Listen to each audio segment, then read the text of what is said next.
Sultan Adam wafat pada tahun 1857. Dalam surat wasiatnya, Sultan Adam menunjuk cucunya yang bernama Pangeran Hidayatullah.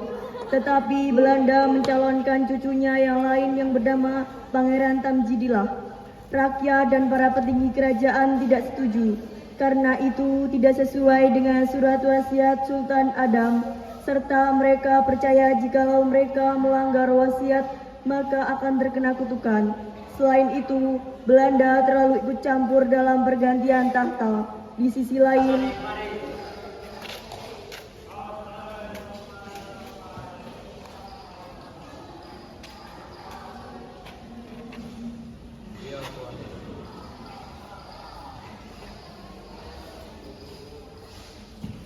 Nikman, ini tombak kali belah dan keris singkir. Aku akan berikan kepada engkau.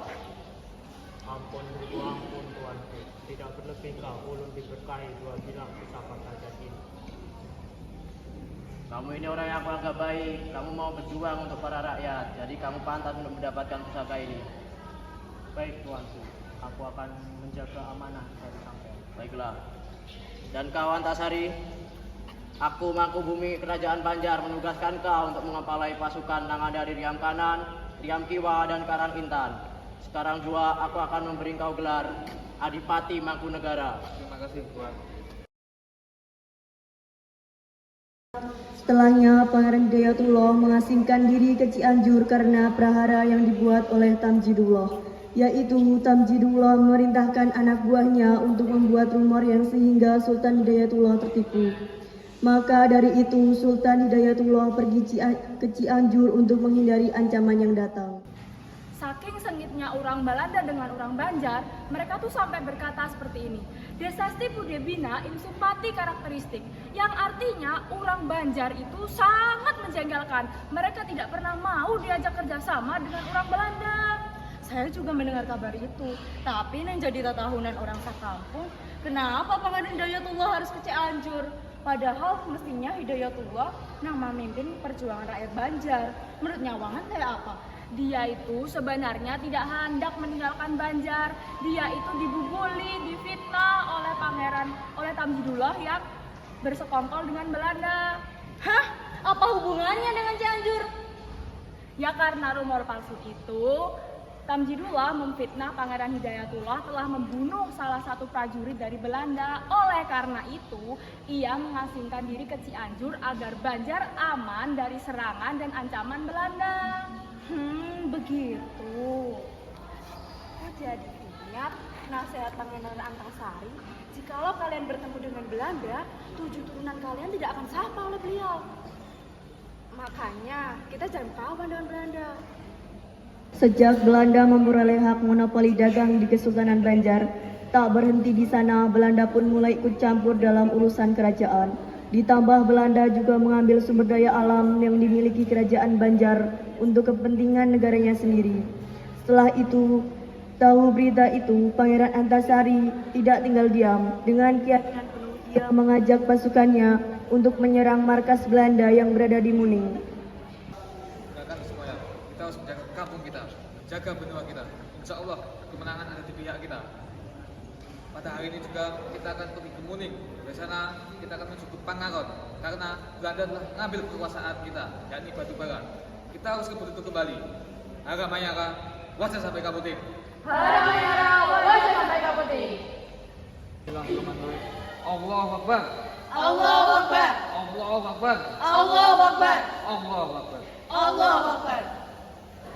Satu hari sebelum pasukan Pangeran Antasari menyerang markas Belanda, Antasari memimpin pasukannya untuk berdoa bersama agar Allah SWT dapat membantu pasukannya sehingga kemenangan berada di tangannya. Terhadap markas Belanda. Sebelum itu, marilah kita berdoa agar kita diberikan kemudahan dan kelancaran untuk menyerang tersebut. Berdoa dimulai. Berdoa selesai.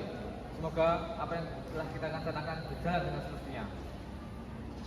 Kita akan melakukan serangan ini dengan secara matang. Kita akan menggunakan strategi yang telah kita buat. Mangtapura, Riam Kanan, lawan Riam Kiwa. Ulun yang akan mengatasinya. Dan kamu dan Lehman mengatasinya lewat barat. Lewatilah jalan-jalan yang ada di hutan situ. Segapilah di rawa-rawa tersebut. Pakai kekuatan kalian untuk menunjukkan bakat-bakat kalian. Segapilah Belanda. Insya Allah kemenangan ada di pihak kita. Mereka bertiga pergi dan bertemu warga lain. Assalamualaikum. Waalaikumsalam. Maaf pangeran, belum siap untuk menyerang Belanda. Meskipun kami terus, tapi kami akan mencapai. Tidak apa-apa. Sekarang kalian ikuti perintah dari Leman. Dan kalian siap-siap pada subuh untuk menyerang markas Belanda. Dan kamu Leman, siapkan kencangan ini kembali, susun kembali, dan terapkanlah kembali pada pasukanmu. Insya Allah kemenangan ada di pihak kita.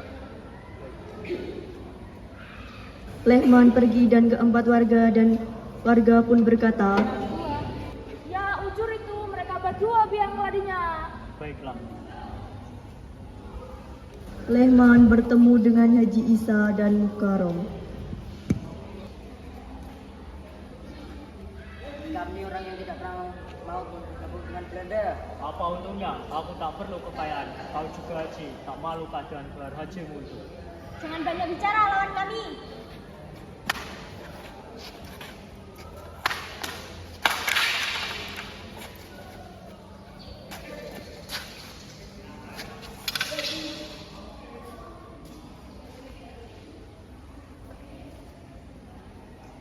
Bilang kepada Tarjih, jangan macam-macam kalau tidak mau aku injak.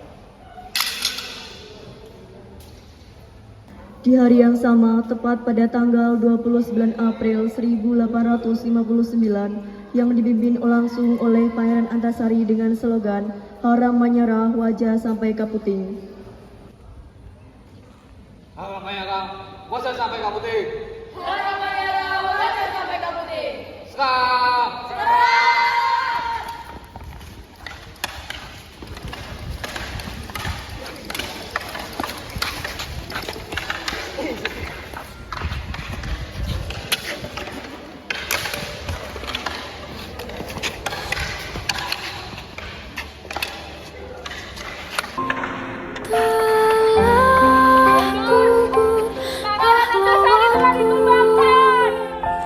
Tunai sudah janji bakti, gugur satu tumbuh seribu, tanah air jaya sakti. Peperangan pun terjadi dengan sengit, namun pada akhirnya pasukan Pangeran Antasari dipukul mundur oleh pasukan Belanda. Setelah pertarungan pasukan Pangeran Antasari dan Belanda masih berusaha menguasai Banjar dengan berusaha menyerang dan menangkap Pangeran Antasari. Serangannya berhasil, akan tetapi penangkapannya selalu gagal. Setelah Pangeran Antasari wafat, perjuangannya diteruskan oleh Sultan Muhammad Seman. Perjuangan berlanjut hingga Sultan Muhammad Seman gugur pada 1905 dan Banjar akhirnya runtuh.